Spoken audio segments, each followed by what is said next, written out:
వరకు మనం దేవుణ్ణి మనం పాటల ద్వారా ఎంతగానో మహింపరుస్తూ వచ్చాం, ఆరాధిస్తూ వచ్చాం, స్తుతిస్తూ వచ్చాం. ఈ సమయంలో దేవుణ్ణి, ఆయన చేసిన కార్యాలను మన జీవితంలో ఈ విధంగా ఈ సన్నిధిలోకి వచ్చి మనం ఇలాగ కూర్చొని ఆయనకి ప్రాధాన్యత ఇవ్వడానికి మరి ఆయన చేసిన పని ఏమిటి, ఆయన మన ఎడల చూపిన కృప ఏమిటి అని తెలుసుకుని కొద్ది నిమిషాలు తర్వాత మనం దేవుణ్ణి వ్యక్తిగతంగా ప్రతి ఒక్కరం ఆరాధన చేద్దాం. పరిశుద్ధమైన బైబిల్ గ్రంథంలో నుంచి కొత్త నిబంధన గ్రంథము మత్తయి సువార్త 15వ అధ్యాయము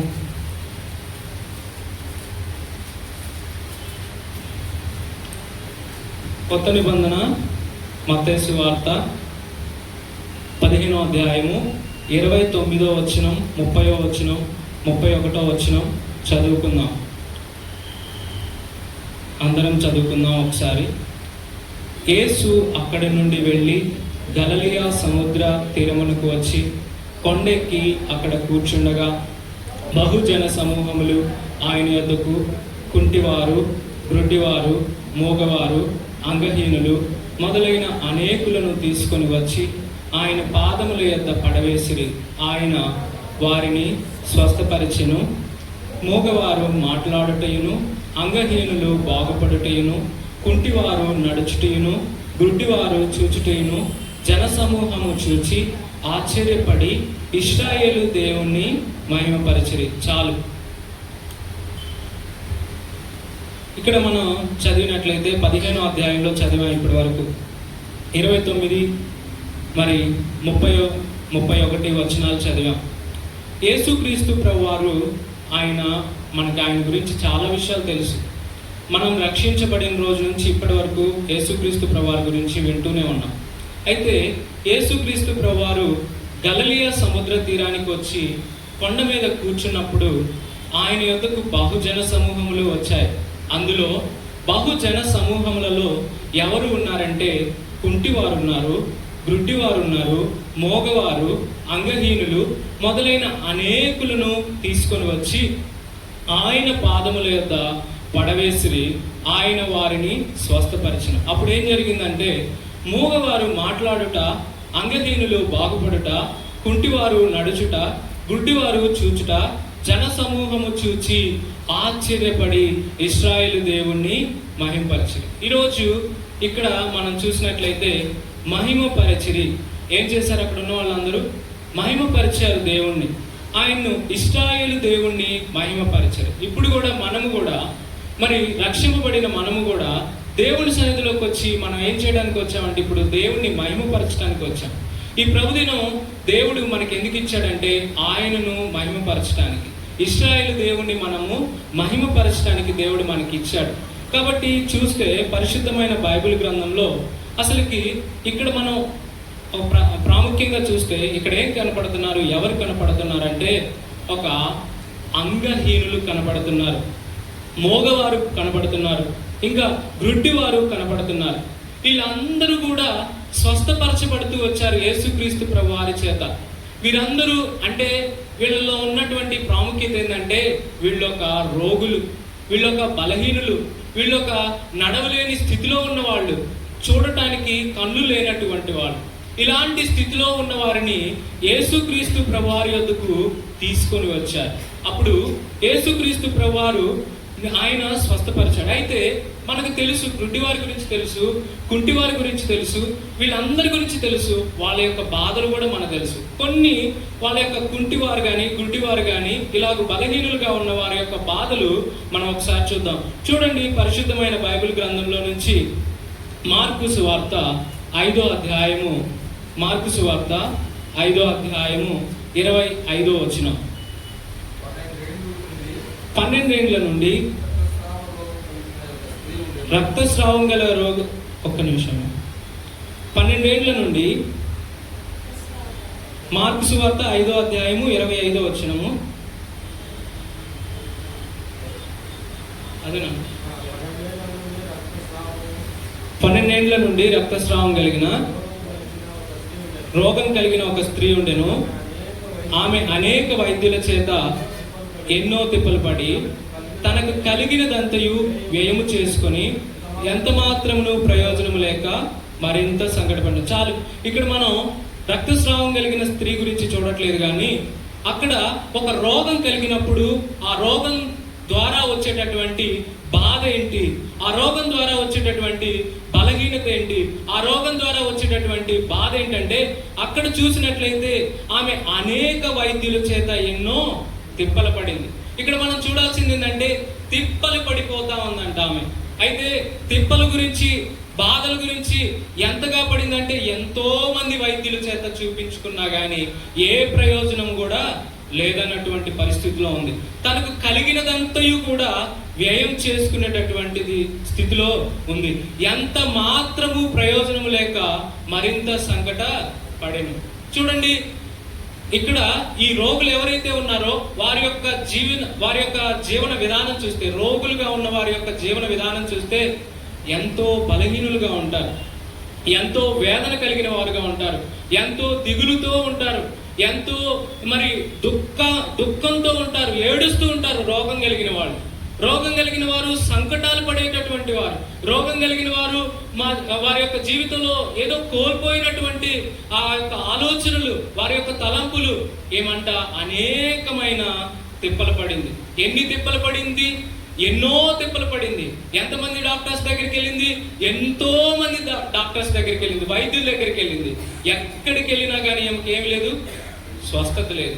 ఆ రోగం కలిగిన వారు యేసుక్రీస్తు ప్రభువారి వద్దకు వచ్చినప్పుడు కుంటివారు, గుడ్డివారు, మూగవారు వీళ్ళందరూ కూడా ఎన్నో ప్రయత్నాలు చేసి ఉంటారు, ఎంతో మంది దగ్గరికి వెళ్ళుంటారు, ఎన్నో తిప్పలు పడి ఉంటారు. కానీ వాళ్ళకి ఎక్కడ కూడా ఏ ప్రయోజనము వారికి దొరకలేదు.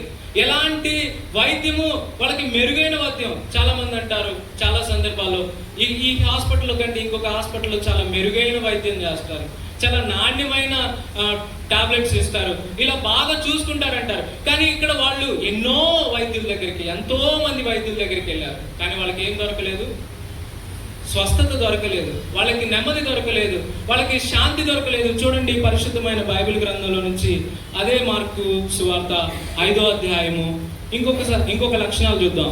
5వ అధ్యాయము 4వ వచనం. మార్కు సువార్త 5వ అధ్యాయము 4వ వచనం.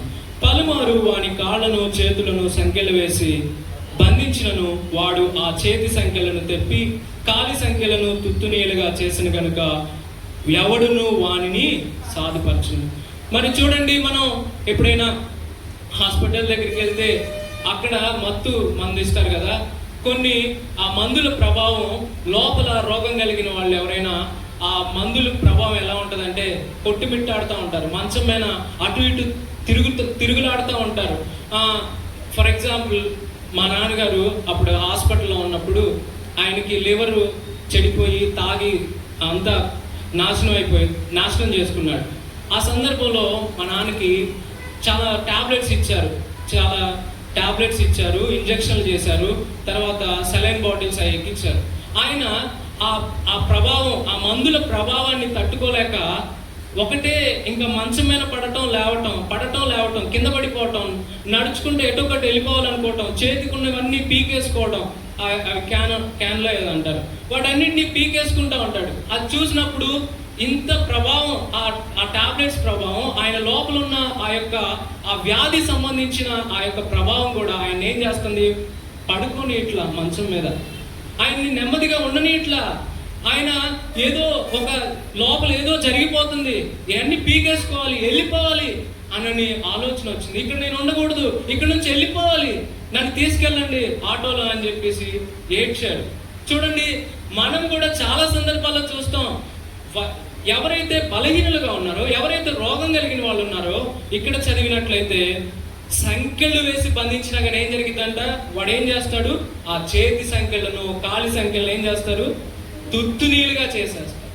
అంటే ఆ బాధ నుండి బయటికి రావడానికి ఎన్నో ప్రయత్నాలు చేస్తారు, ఆ బాధ నుండి బయటికి రావడానికి ఏడుస్తారు, చాలా చిన్నపిల్లల్లాగా ఏడుస్తారు ఒక చిన్న బాధ కలిగినా కానీ. చూడండి, గుడ్డివారు, కుంటివారు, మోగవారు వీళ్ళందరూ కూడా ఎన్ని సంఖ్యలేసి బంధించినా కానీ, ఎన్ని కాళ్ళకి సంఖ్యలేసి బంధించినా కానీ, ఎన్ని మందులు ఇచ్చినా కానీ ఎక్కడ కూడా వాళ్ళకి ఏం లేదంటే స్వస్థత లేదు, వాళ్ళకి స్వస్థత కలగలేదు.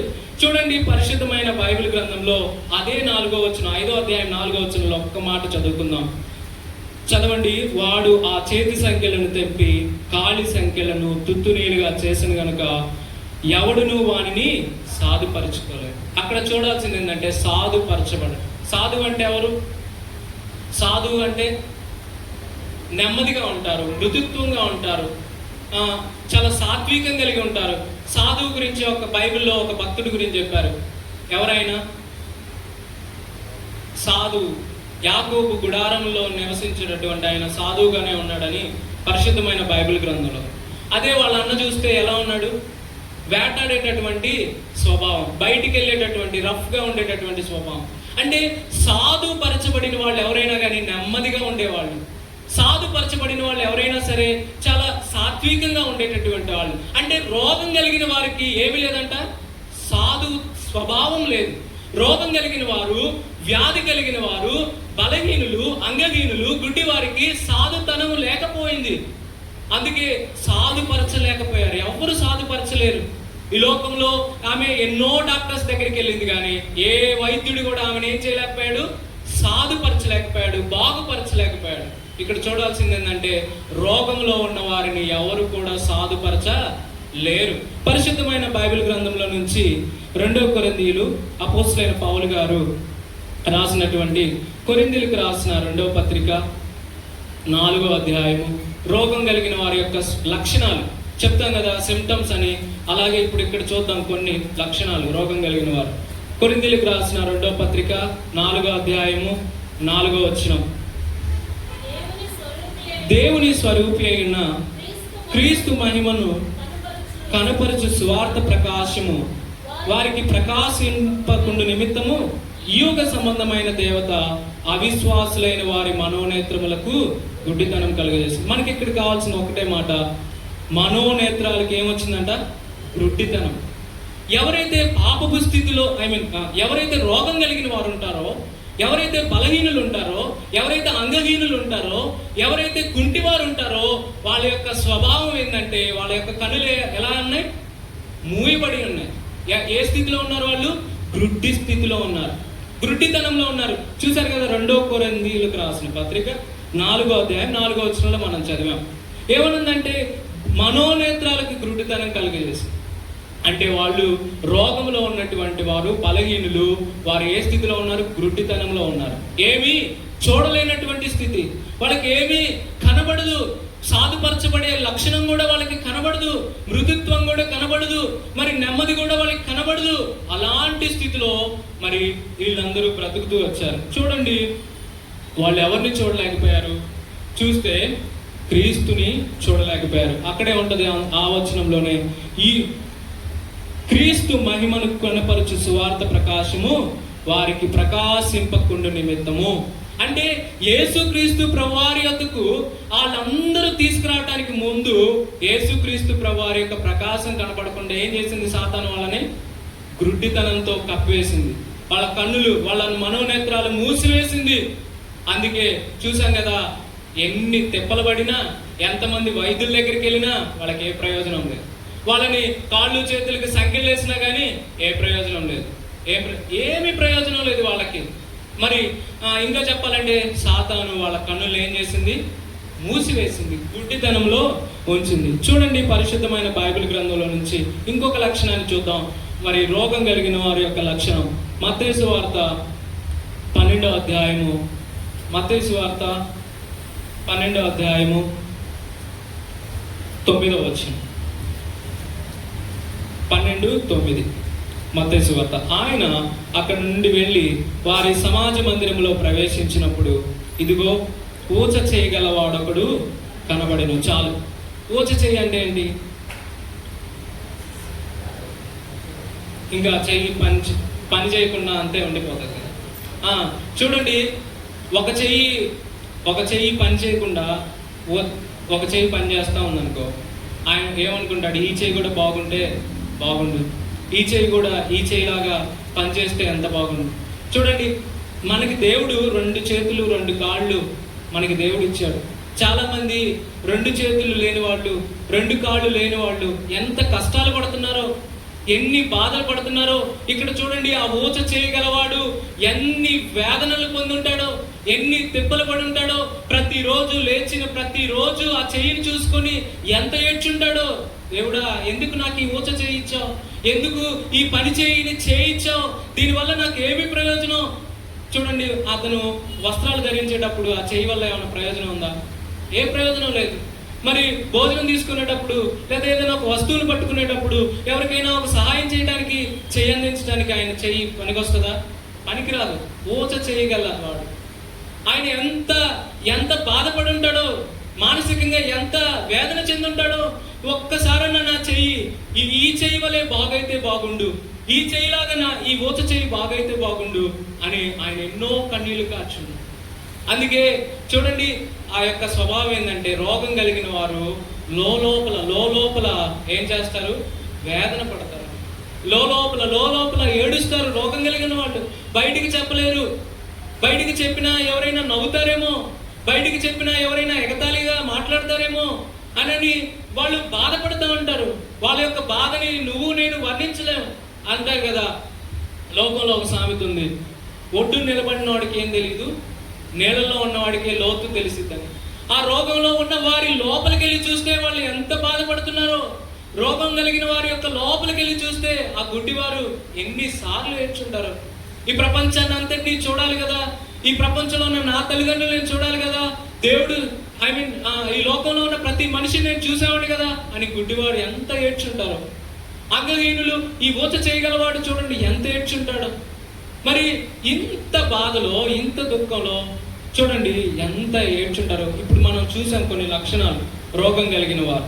అదే 12వ అధ్యాయము 22వ వచనంలో చూడండి, మత్తయి సువార్త 12వ అధ్యాయము 22వ వచనం. మత్తయి సువార్త 12వ అధ్యాయము 22వ వచనం. అప్పుడు దెయ్యము పట్టిన గ్రుడ్డివాడును మోగవాడునైన ఒకడు ఆయన యొద్దకు తేబడిను. ఆయన వానిని స్వస్థపరిచినందున ఆ మోగవాడు మాట్లాడ శక్తియు చూపును గలవాడాయను. చూడండి, ఒక మూగవాడు, మాటలు రానటువంటి వాడు, ఆయన దెయ్యం పట్టిన వాడు ఎలా ఉన్నాడంటే ఆయన యొద్దకు తీసుకురాబడి ఉన్నాడు. అప్పుడు దేవుడు ఏం చేశాడు? ఆయన్ని స్వస్థపరిచాడు. స్వస్థపరిచిన వెంటనే ఆయన ఏం చేశాడు? మాటలాడ శక్తియు చూపును గలవాడై ఉన్నాడు.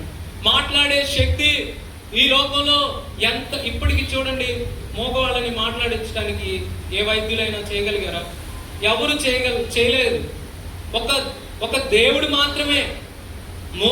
మోగతనంతో ఎంత మాటలు అందరూ మాట్లాడుతున్నప్పుడు, అందరూ బాగా వాళ్ళ తల్లిదండ్రుల్ని అమ్మ నాన్న అని పిలుస్తున్నప్పుడు, అందరూ వాళ్ళు బాగా పుస్తకాలు తీసి బయటికి చదువుకునేటప్పుడు, లేకపోతే అందరితో అలాగూ షికారుకి వెళ్ళేటప్పుడు ఈ మోగవాడు, మాటలు రానివాడు సంతోషంగా ఉంటాడా? ఏమన్నా నవ్వుతూ ఉంటాడా? వాళ్ళని చూసినప్పుడల్లా ఏమనిపించింది? మాట్లాడే ప్రతి ఒక్కళ్ళని చూసినప్పుడల్లా నేను కూడా మాట్లాడితే బాగుండు, నేను కూడా నవ్వితే బాగుండు వీళ్ళతో కలిసి. కానీ నాకేం లేదు, మాట్లాడడానికి దేవుడు నాకు ఇవ్వాల. నన్ను మోగవాడిగా పుట్టించాడు. చూడండి, మోగవాళ్ళు, గుడ్డివాళ్ళు, అంగహీనులు, మరి ఊచ చేయగలవారు, వీళ్ళందరూ దెయ్యం పట్టిన వాళ్ళు, వీళ్ళందరూ కూడా వాళ్ళ యొక్క బాధను మనం చూసాం. వాళ్ళు ఎంత తిప్పలు పడుతున్నారో, వాళ్ళ దగ్గర ఉన్న డబ్బులు ఖర్చు పెట్టుకుంటున్నారు, వాళ్ళ దగ్గర ఉన్న బలాన్ని ఖర్చు పెడుతున్నారు.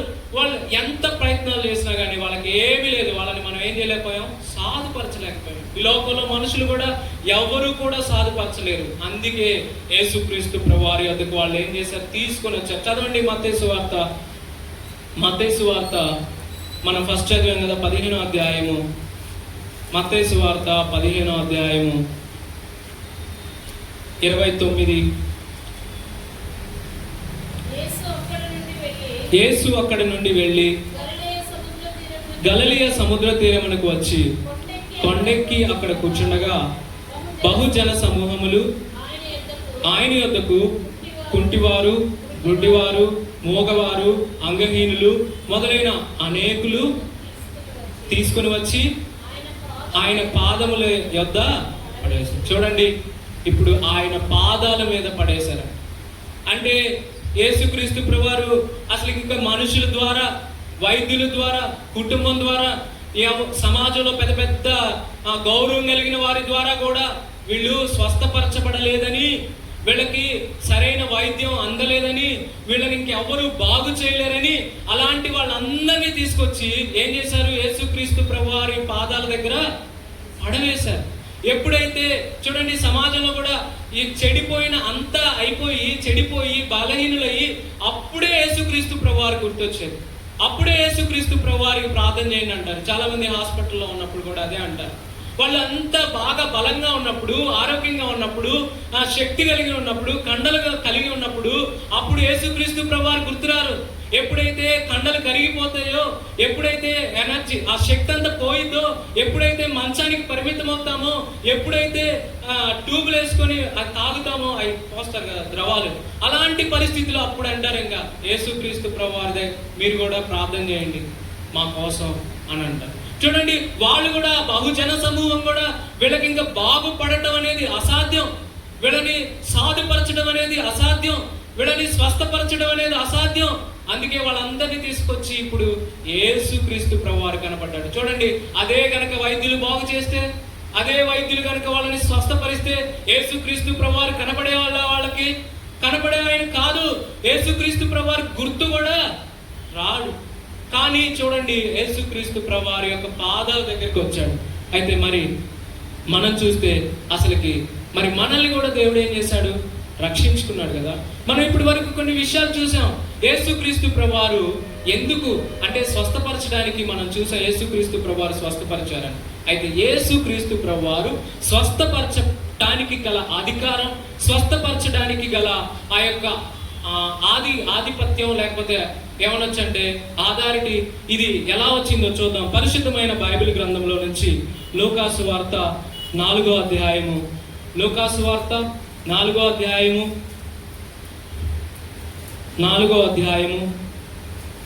17వ వచనం చదువుకుందాం.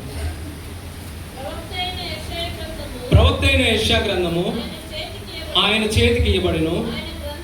ఆయన గ్రంథము విప్పగా ప్రభు ఆత్మ నా మీద ఉన్నది, బీదలకు సువార్త ప్రకటించుటకై ఆయన నన్ను అభిషేకించును, చెరలోనున్న వారికి విడుదలను, గ్రుడ్డి వారికి చూపును కలుగునని ప్రకటించుటకును, నలిగిన వారిని విడిపించుటకును, ప్రభు హితవత్సరమును ప్రకటించుటకు ఆయన నన్ను పంపి ఉన్నాడు. చూడండి, యేసుక్రీస్తు ప్రభువారు స్వస్థపరచడానికి, యేసుక్రీస్తు ప్రభువారు గుడ్డి వారికి చూపివ్వడానికి, యేసుక్రీస్తు ప్రభువారు ఓచ చేయగలవాడి చెయ్యిని బాగు చేయడానికి, యేసుక్రీస్తు ప్రభువారు మోగవాడి యొక్క ఆ నాలుకను లేకపోతే ఆ స్వరాన్ని, కంఠాన్ని మార్చివేసి ఆయన మాట్లాడేటటువంటి శక్తినివ్వడానికి ఎలాగో అధికారం వచ్చిందంటే యేసుక్రీస్తు ప్రభువారు పుట్టక మునిపే ఆయన ఎలా ప్రవచించబడ్డాడు. యేసుక్రీస్తు ప్రభువారు ప్రవచనం ద్వారా ఈ లోకానికి వచ్చాడు. ఎందుకోసం వచ్చాడు యేసుక్రీస్తు ప్రభువారు? బీదలకు స్వార్థ ప్రకటించుటకై తండ్రి అయిన దేవుడు ఆయన ఏం చేశాడు? అభిషేకించాడు. ఇంకా చెప్పాలంటే చెరలో ఉన్న వారిని ఏం చేయాలని? విడిపించాలని. యేసుక్రీస్తు ప్రభువారు గుడ్డి వారికి ఏమి ఇవ్వాలని? చూపునివ్వాలని. చూడండి, యేసుక్రీస్తు ప్రభువారు ఈ విధంగా చేయడానికి గల అధికారం ఎక్కడి నుంచి వచ్చింది?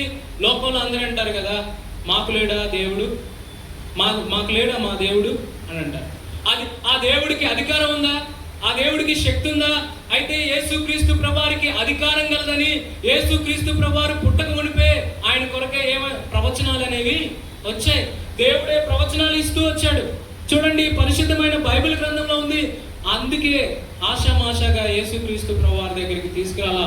యేసుక్రీస్తు ప్రభువారికి ఆయన అధికారాన్ని ఎవరిచ్చారు? తండ్రి అయినా దేవుడిచ్చాడు. చూడండి, పరిశుద్ధమైన బైబిల్ గ్రంథంలో ఆయన ఇప్పుడు అక్కడ ఉన్న వారిని స్వస్థపరిచాడు, అక్కడ ఉన్న వారిని బాగు చేశాడు. ఆయన ప్రవచనం ద్వారా ఈ లోకానికి వచ్చాడు. పరిశుద్ధమైన బైబిల్ గ్రంథంలో ఇంకా ఎలాగొచ్చాడంటే యోహాను రాసిన పత్రిక, యోహాను సువార్త, కొత్త నిబంధన గ్రంథంలో యోహాను సువార్త 1వ అధ్యాయము 1వ అధ్యాయము 14వ వచనం. ఆ వాక్యము శరీరధారి అయి కృపా సత్య సంపూర్ణుడిగా మన మధ్య నివసించును.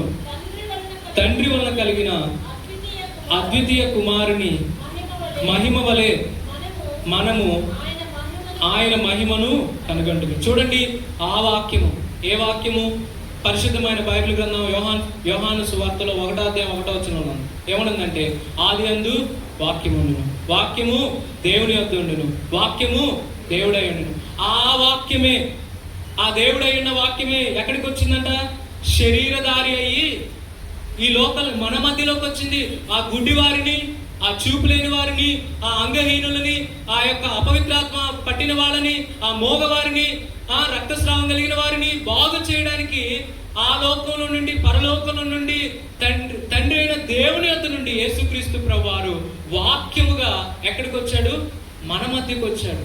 అందుకే యేసుక్రీస్తు ప్రభువారు పేదలకు స్వార్థ ప్రకటించడానికి ఆ వాక్యమే యేసుక్రీస్తు ప్రభువారి యొక్క రూపంలోకి ఈ లోకానికి మన మధ్యలోకి వచ్చాడు. చూడండి, మన జీవితంలో కూడా మనము కూడా చెరలో ఉన్నటువంటి వారంగా ఉన్నాం. మనము కూడా దేవుణ్ణి స్తుతించడానికి మునుపు, దేవుణ్ణి ఆరాధించడానికి మునుపు, దేవుడి యొక్క ప్రసన్నత మనకు తెలియబడటానికి మునుపు, దేవుడి యొక్క ప్రత్యక్షత తెలియబడటానికి ముందు, దేవుని ప్రత్యక్షత తెలియబడక మునుపు మోషే ఎలాంటి స్వభావం గలవాడంటే చాలా హార్డ్. ఆయన ఎలాంటి వాడంటే సాత్వికత అనేది లేదు. ఎలాంటి వాడంటే మనుషులు కూడా మర్డర్ చేసేటటువంటి వాడు, హత్య చేసేటటువంటి వాడు. ఎప్పుడైతే ఆ వృక్షం ఉంటది కదా, నిర్గమకాండం 3వ అధ్యాయంలో ఉంటది, మండుచున్న అగ్ని. ఒకసారి చూడండి, పరిశుద్ధమైన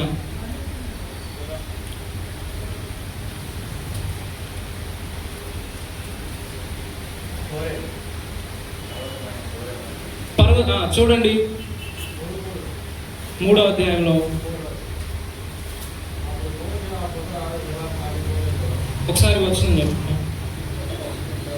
2వ వచనం ఉంది చూడండి. నిర్గమకాండం 3వ అధ్యాయము 2వ వచనం. ఒక పొద నడిమిని అగ్ని జ్వాలలో యెహోవా దూత అతనికి ప్రత్యక్షమాయెను.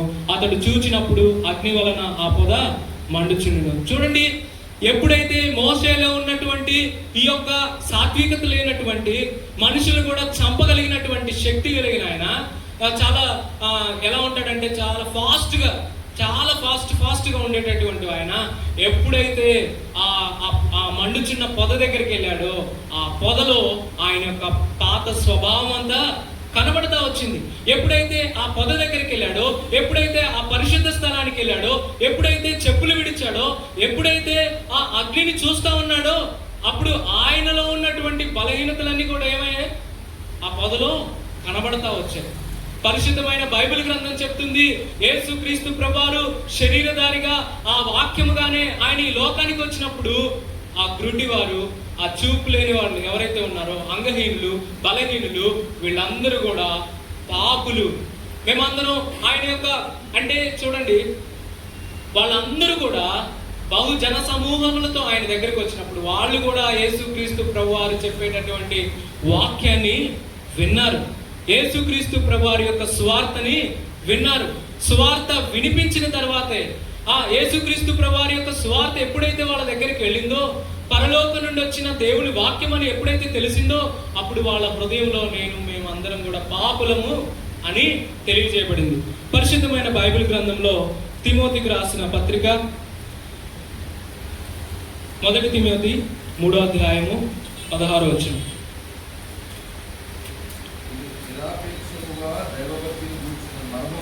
నిరాపేక్షముగా దైవభక్తి గూర్చిన మర్మము గొప్పదై ఉన్నది.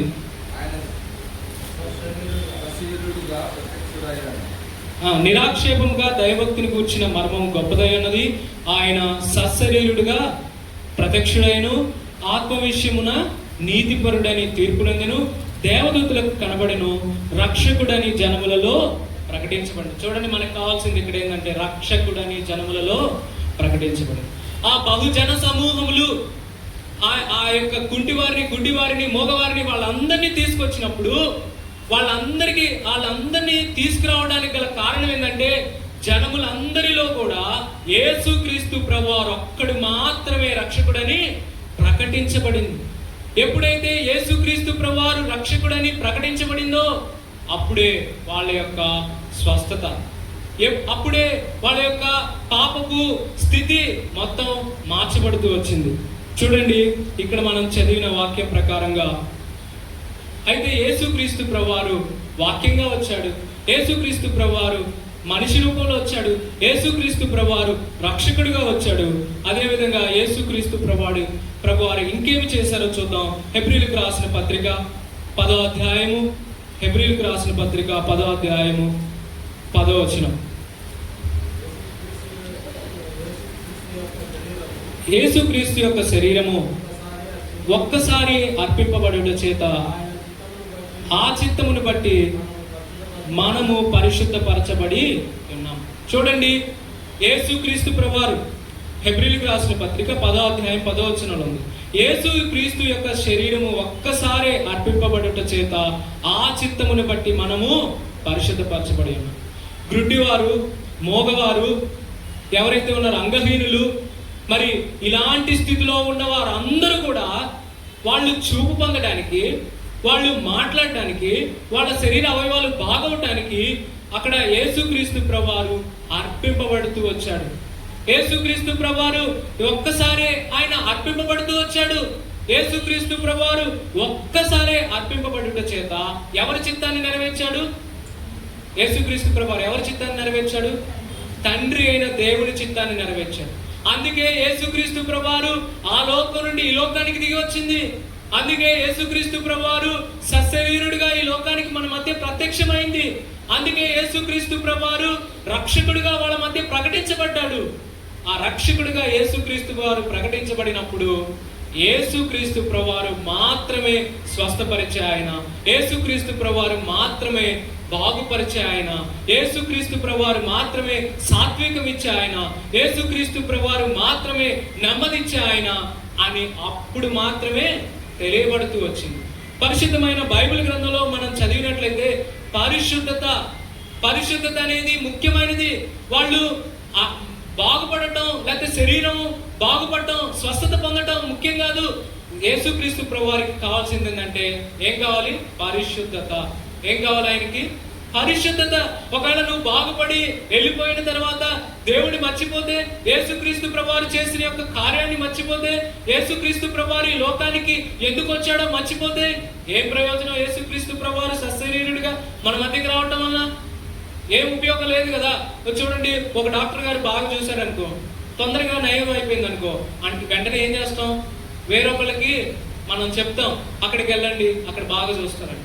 అంటే నువ్వు బాగుపడినప్పుడు, నేను బాగుపడినప్పుడు, మన జీవితాలు బాగుపడినప్పుడు, శరీరాలు బాగుపడినప్పుడు ఈ శరీరంలో ఉన్నటువంటి కనబడుతున్నటువంటి ఆత్మ కూడా, శరీరం కూడా పరిశుద్ధపరచబడాలని, ఈ శరీరము ఆత్మ పరిశుద్ధపరచబడినప్పుడు దేవుని యొక్క సన్నిధిలోకి రావాలని, అందుకోసమని యేసుక్రీస్తు ప్రభువారు ఏమవుతూ వచ్చాడంటే ఒక్కసారి మాత్రమే అర్పింపబడుతూ వచ్చాడు. చూడండి, ఒక శరీరం ఏదైనా ఒక పేషెంట్కి రక్తం ఎక్కించాలనుకో, ఆ రక్తం ఏం చేయాలి? ఆయన శరీరంలో రక్తం తీసి ఆయనకి ఎక్కిస్తామా? ఎవరో ఒకళ్ళ రక్తాన్ని తీసుకొచ్చి ఆయన శరీరంలోకి పంపిస్తాం. అలాగే యేసుక్రీస్తు ప్రభువారి యొక్క శరీరంలో నుంచి కారిన ప్రతి రక్తపు బొట్టు మన శరీరంలో ఉన్న మన రక్తనాళాల్లోకి పంపించబడుతూ వచ్చింది. మన శరీరంలో, మన రక్తనాళాల్లో, మన రక్తంలో ఉన్నటువంటి పాప స్వభావం అంతటిని కడగటానికి యేసుక్రీస్తు ప్రభువారి యొక్క రక్తము ఏం చేసింది? సహాయం చేసింది. రక్తంలో పోషకాలు తగ్గినాయి, రక్తంలో విటమిన్లు తగ్గినాయి, రక్తంలో తగ్గిపోయినాయని మంచి ఫుడ్ని తినమని చెప్తా ఉంటారు. చూడండి, ఎప్పుడైనా ఆలోచించారా? మన రక్తంలో పాప స్వభావాన్ని, మన రక్తంలో పాపపు ఆలోచనల్ని, మన రక్తంలో మరి లోక సంబంధమైనటువంటి తలంపుల్ని, వీటన్నిటికి జయించడానికి కావలసిన శక్తి ఎప్పుడొచ్చింది? యేసుక్రీస్తు ప్రభువారి రక్తము, ఆ శిలువలో కార్చిన రక్తము మన నడినెత్తి మీద నుంచి అరికాలి వరకు ప్రతి రక్తనాళాల్లోకి ఆయన రక్తము ప్రవేశించి, ఆ రక్తములో యేసు ప్రభువారి రక్తం ఎలాంటిది? పరిశుద్ధమైనది. యేసుక్రీస్తు ప్రభువారి రక్తం ఎలాంటిది? సాత్వికమైనది. చాలా మంది అంటారు మీరు చాలా పెద్దోళ్ళు ఏమంటారు తెలుసా, చాలా సందర్భాల్లో ప్రౌడ్గా ఫీల్ అయ్యి వీడు నా రక్తం అంటాడు కదా. తల్లిదండ్రులు అంటారు కదా, తండ్రి అంటాడు వీడెవరు నా కొడుకు అంటే, నా కొడుకు అంటే మీనింగ్ ఏంటి, ఆయన రక్తమే కదా. చూడండి, యేసుక్రీస్తు ప్రభువారి రక్తం కలిగిన వాళ్ళం మనం. యేసుక్రీస్తు ప్రభువారి రక్తము ద్వారా మనం పరిశుద్ధ చేయబడుతూ వచ్చాం. యేసుక్రీస్తు ప్రభువారి రక్తము ద్వారా మనం బాగు చేయబడుతూ వచ్చాం. మన కోసం యేసుక్రీస్తు ప్రభువారు ఎంతగానో ఆయన నలగొట్టబడుతూ వచ్చాడు. నీకు రక్తం ఇవ్వాలంటే, మనం ఎవరికైనా రక్తం ఇవ్వాలంటే మన యొక్క శక్తిని కొంత కోల్పోయిన వాళ్ళం అవుతాం, కొంత ఆరోగ్యాన్ని మనం కోల్పోయిన వాళ్ళం అవుతాం, అంతే కదా రక్తం ఇచ్చినప్పుడు. అలాగే మరి యేసుక్రీస్తు ప్రభువారు కూడా సర్వలోక మానవాళికి ఆయన రక్తాన్ని ఇవ్వడానికి ఆయన శరీరంలో ఏమైనా బలం ఉందా? ఆయన శరీరంలో ఏమన్నా బాగా బలంగా కనపడుతూ వచ్చాడా? ఎలా కనపడుతూ వచ్చాడు? వికారుడుగా కనపడుతూ వచ్చాడు. ఈ వాక్యాలని తెలుసు కదా, వికారుడిగా కనపడుతూ వచ్చాడు. సుందరంగా ఉన్నటువంటి ఆయన వికార రూపంలో కనపడుతూ వచ్చాడు. ఒక మాంసం ముద్దలా కనపడుతూ వచ్చాడు. ఆయన శరీరం మీద గాయాలు ఎలా ఉంటాయి చాలా మందికి తెలుసు. ఈ విషయాలు ఎందుకు తెలియదు? ఇప్పుడు ఏదైనా ఒక పిన్నీసి గుచ్చుకుంటేనే మనం చాలా బాధపడతామే. చూడండి, ఆయన యేసుక్రీస్తు ప్రభువారి యొక్క ఆ శరీరం అంతా చీల్చబడుతూ వచ్చిందంట. ఆ శరీరంలో ఆ ప్రతి ఒక్క ఆ గాలం ఏదైతే ఉందో అది వెళ్ళి దూసుకొస్తున్నప్పుడు, చీలుస్తున్నప్పుడు ఆయన ఎంత నలిగిపోయి ఉంటాడు, ఆయన ఎంత ఏడ్చుంటాడు, ఎంత బాధపడి ఉంటాడు. తన శక్తి అంతా, తన బలం అంతా తను ఒక క్రయధనముగా ఇవ్వటానికి ఎందుకు వచ్చుకున్నాడు? తండ్రి అయిన చిత్తము నెరవేర్చడం విషయంలో, ఆయన యొక్క తండ్రి ఇచ్చిన అధికారాన్ని ప్రజలందరికీ తెలియజేయటం విషయంలో, తండ్రి ఇచ్చిన ఆ అధికారము ప్రజలలో రక్షకుడుగా తెలియజేయబట్ట విషయంలో ఆయన తనను తానే ఏం చేసుకున్నాడు? అర్పించుకున్నాడు, తనను తానే అప్పగించుకున్నాడు. మీరు ఇంకేది చేసినా కానీ, మీరు ఏదైనా చేయండి, ఇంకా ఎంతగానైనా నన్ను హింసించండి, ఎంతగానైనా కొట్టండి, ఎంతగానైనా గుచ్చండి, ఎంతగానైనా ముళ్ళ కిరీటం పెట్టండి, అయినా కానీ ఆయన మాత్రం నేను రక్షకుడుగా తండ్రి చిత్తం ఉంది కాబట్టి నేను పరిశుద్ధపరచడానికి ఇవన్నీ చేస్తున్నానని చెప్పి ఆయన ఒక్కసారే ఏం చేశాడు? అర్పించుకున్నాడు. ఇంక రెండోసారి అర్పించుకోవడం లేదు, ఒక్కసారి మాత్రమే అర్పించుకున్నాడు. చూడండి, యేసుక్రీస్తు ప్రభువారు ఎంత గొప్ప దేవుడు, యేసుక్రీస్తు ప్రభువారు ఎంత గొప్ప ప్రేమ చూపాడో, ఎంత వాత్సల్యత చూపించాడో. మన జీవితంలో మనం కూడా మన యొక్క పాపపు స్థితిలో, మన యొక్క లోకంలో దేవుణ్ణి ఎరగకపోవడం, దేవుణ్ణి తెలుసుకోకపోవడం, మన దగ్గర ఉన్న బలాన్ని, మన దగ్గర ఉన్న ధనాన్ని మనం ఖర్చు పెట్టుకొని ముప్పతిప్పలు పడి ఎన్నో చోట్లకి వెళ్ళినా నెమ్మది ప్రశాంతత లేక మనం తిరుగులాడుతూ ఉన్నప్పుడు ఆ దేవుడే వాక్యంగా మన దగ్గరికి వచ్చి మనకు ఆయన పంపిన బిడ్డల ద్వారా ఆ వాక్యాన్ని వినిపించి మనల్ని ఏం చేశాడు? ఇప్పుడు ఆయన ఫస్ట్ స్వస్థపరిచాడు, రెండవదిగా పరిశుద్ధపరిచాడు. ఈ పరిశుద్ధత మూలంగా మనం ఇక్కడికి వచ్చి ఏం చేస్తున్నాం? దేవుణ్ణి మహిమపరుస్తున్నాం. ఏం చేస్తున్నాం? అందరు చెప్పండి, ఏం చేస్తున్నాం? మహిమపరుస్తున్నాం. మనం ఏదో ఆశామాషగా ఇక్కడికి వచ్చి కూర్చోలా, మనం ఏదో రావాలి కదా, ఆదివారం వచ్చింది మనం మందిరంలో దేవుడిని ఆరాధన చేయాలని కాదు వచ్చింది. ఈయన ఎంత త్యాగం చేశాడు కాబట్టి అది గుర్తు చేసుకోవడానికి మనం వచ్చాం. దేవుణ్ణి ఏం చేయాలని దానికి వచ్చాం? మహిమపరచడానికి వచ్చాం, స్తుతించడానికి వచ్చాం. చూడండి, ఒక్క మాట చెప్పుకొని మనం ఆరాధనలోకి వెళ్దాం. పరిశుద్ధమైన బైబిల్ గ్రంథంలో హెబ్రీయులకు రాసిన పత్రిక 10వ అధ్యాయము 17వ వచనం. వారి పాపములను వారి అక్రమములను ఇకను ఎన్నటికి జ్ఞాపకం చేసుకొని. చూడండి, యేసుక్రీస్తు ప్రభువారు ఎప్పుడైతే స్వస్థపరిచాడో, ఎప్పుడైతే బాగు చేశాడో, ముందు వాళ్ళ లోపల ఉన్నటువంటి పాపాలన్నిటినీ ఆయన యొక్క పరిశుద్ధమైన రక్తం ద్వారా కడిగేశాడు కదా. ఇంకెప్పుడు కూడా యేసుక్రీస్తు ప్రభువారు ఏం చేయడంట? జ్ఞాపకం చేసుకోవడం. ఆ గుడ్డివారు, ఆ చూపు లేని వాళ్ళు, అంగహీనులు, ఆ బలహీనులు, ఆ రోగంతో పట్టబడిన వాళ్ళు, లేకపోతే అపవిత్రాత్మ పట్టిన వాళ్ళు, అంతకు ముందు వాళ్ళ పూర్వపు స్థితి, పాపపు స్థితి, వాటన్నింటిని చూస్తే చాలా అసహ్యంగా ఉండొచ్చు. కానీ యేసుక్రీస్తు ప్రభువారు ఒక్కసారి అర్పించబడి ఆయన రక్తం ద్వారా వాళ్ళని కడిగిన తర్వాత, శుద్ధి చేసిన తర్వాత ఇంకెప్పుడు కూడా వాళ్ళ పాపాలని ఇంకెప్పటికీ కూడా జ్ఞాపకం చేసుకుంటాం. మనమైతే లోకంలో ఏమంటాం? జ్ఞాపకం చేసుకుంటాం. నేనేమనను అంటాం, కానీ తర్వాత మళ్ళీ ఏమంటాం? తప్పకుండా అంటాం. ఎవరో ఒకళ్ళు ఏదో ఒక సందర్భంలో ఏదో ఒకటి అంటాం. ఇంకెప్పుడు నిన్ను తిట్టనంటాం, కానీ తిడతాం. ఇంకెప్పుడు నీతో గొడవ పడిన అంటాం, కానీ గొడవ పడతాం. యేసుక్రీస్తు ప్రభువారు అయితే ఇక అన్నిటికీ కూడా పాపములను జ్ఞాపకం చేసుకోవడం. చూడండి, మనం ఇక్కడ చదివాం, ఇప్పటి వరకు చూసాం యేసుక్రీస్తు ప్రభువారి యొక్క గొప్పతనాన్ని గురించి, యేసుక్రీస్తు ప్రభువారి యొక్క త్యాగం గురించి, యేసుక్రీస్తు ప్రభువారు ఏ విధంగా రక్షకుడై పరిశుద్ధుడై ఆయన సశరీరుడిగా ప్రత్యక్షమై ఆయన యొక్క శరీరాన్ని అర్పించి ఆయన యొక్క రక్తములో మన పాపాలన్నీ కడిగి పరిశుద్ధపరిచి ఇక మన పాపాలని అన్నిటికీ జ్ఞాపకం చేసుకోకుండా ఏం చేశాడు? మనల్ని సంతోషాన్ని ఇచ్చాడు మనకి. ఇప్పుడు అందుకోసం చివరిగా ఇంకా మనం ఫస్ట్ చదివిన వాక్యం చదువుకొని ఆరాధనలోకి వెళ్దాం. మత్తయి సువార్త 15వ అధ్యాయము చివరి వచ్చిన 31, 15:31.